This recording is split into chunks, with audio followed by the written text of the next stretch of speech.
ನಾನು 4ನೆಯ ತರಗತಿಯಲ್ಲಿ ಓದುತ್ತಿದ್ದೇನೆ.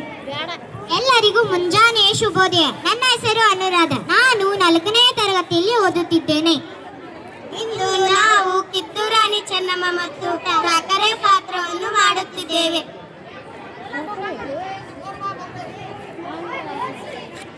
ಗುಡ್ ಮಾರ್ನಿಂಗ್ ರಾಣಿ ಸಾಹೇಬ್. ಬಂದ ವಿಷಯವೇನು? ನಾನು ಇಲ್ಲಿಗೆ ಬಂದದ್ದು ಬಂದ ಸಾಹೇಬರ ಒಪ್ಪಂದದಂತೆ ನೀವು ಕೊಡಬೇಕಾದ ಕಪ್ಪವನ್ನು ಕೇಳಲಿಕ್ಕೆ. ಏನು ಕಪ್ಪ? ನಾವು ನಿಮಗೆ ಕಪ್ಪ ಕೊಡಬೇಕೆ? ಕಪ್ಪು ತಿನ್ನಲು ಬಿಟ್ಟ ತಪ್ಪಿಗೆ ಕೂಲಿಯನ್ನು ಬೇರೆ ಕೊಡಬೇಕೆ? ಏಕೆ? ಮೋಡ ಮಳೆ ಸುರಿಸುತ್ತದೆ, ಭೂಮಿ ಬೆಳೆ ಬೆಳೆಯುತ್ತದೆ, ನಿಮಗೇಕೆ ಕೊಡಬೇಕು ಕಪ್ಪ? ನಿಮ್ಮ ಹೊಲವನ್ನು ಉತ್ತಿದ್ದೀರಾ, ಬಿತ್ತಿದ್ದೀರಾ, ನೀರಾಯಿಸಿ ನಾಟಿ ನೆಟ್ಟಿರ, ಹೊರೆ ಹಾಕ್ತೀರಾ, ದನಿದವರಿಗೆ ಹಂಬಲಿಗೆ ಅನ್ನ ತಮ್ಮಂದಿರೆ, ನೆಂಟರೆ ಇಷ್ಟರೆ ದಾಯಾದಿಗಳೇ, ನಿಮಗೇಕೆ ಕೊಡಬೇಕು ಕಪ್ಪ? ಚೆನ್ನಮ್ಮ ರಾಣಿ, ದನದು ಸಾಯಬೇಡ. ಇಂತಹ ಕಷ್ಟದಲ್ಲಿ ಇಷ್ಟು ವಿದರ್ಪವೇ? ಅದು ಕನ್ನಡಿಗರ ಹುಟ್ಟುಗುಣ. ಹೀಗೆ ಜಂಬ ಕೊಚ್ಚಿ ಹೋದ ಮೈಸೂರು ಮನ್ನ ಪಾಲಾಯ್ತು.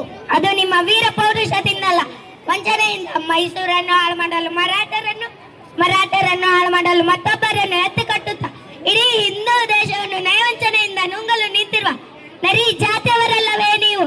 ಕೆಟ್ಟಿರಿ ಕಿತ್ತೂರು ರಾಣಿಯನ್ನು ಕಪ್ಪ ಕೇಳುವ ನಾಲಿಗೆ ತಿಳಿಯೋದಿತ್ತು. Insult insult! ರಾಣಿಯವರೇ, ನೀವು ಕಬ್ಬಿಣದ ಕಟ್ಟಡವನ್ನು ಮೀರುತ್ತಿದ್ದೀರಿ. ನಿಮ್ಮ ಕಂಪನಿಯವರಿಗೆ ನಮ್ಮ ನಾಡಿನಲ್ಲಿ ನಿಲ್ಲಲು ಜಾಗದ ಭಿಕ್ಷೆ ಕೊಟ್ಟವರು ನಾವು. ಕಟ್ಟನೆ ಮಾಡುವ ಅಧಿಕಾರ ನಮ್ಮದು. ಬಂದ್ರೋ ಒಪ್ಪಂದದ ಪ್ರಕಾರ ಕಿತ್ತೂರಿನ ಮೇಲೆ ನಮ್ಮ ಅಧಿಕಾರವಿದೆ. ಏನಂದೆ? ಕಿತ್ತೂರಿನ ಮೇಲೆ ನಿಮ್ಮ ಅಧಿಕಾರವಿದೆ? ಕಿತ್ತೂರೇನು ನಿಮ್ಮಪ್ಪ ತಾತಂದಿರು ಗಳಿಸಿದ ಆಸ್ತಿ ಏನು? ಎಂಜಲ್ ನಾಯಿಗಳಿಗೆ ರೊಟ್ಟೆಯನ್ನು ಚೆಲ್ಲಿ ಅಂಜದ ಮನೆಯೊಳಗೆ ನುಗ್ಗಿ ವಂಚನೆಯಿಂದ ಕುಳಿತುಕೊಳ್ಳುವ ಸ್ವಭಾವ ಕನ್ನಡಿಗರದಲ್ಲ. ಹೋಗು, ನಿನಗೆ ಜೀವದಾನ ಮಾಡಿದ್ದೇನೆ. ರಾಣಿ ಚೆನ್ನಮ್ಮ, ನೀನು ಬಿಳಿ ಮದ್ದಿನ ಮೇಲೆ ಕುಳಿತುಕೊಂಡು ಬೆಂಕಿ ಹಿಡಿದು ಆಟ ಆಡುತ್ತಿದ್ದೀಯಾ? ಬದುಕುವ ಆಸೆ ನಿಮಗೂ ಇಲ್ಲ, ನಿಮ್ಮನ್ನು ಉಳಿಸುವ ಆಸೆ ನಮಗೂ ಇಲ್ಲ. ಹೋಗು. All right. ಧನ್ಯವಾದಗಳು.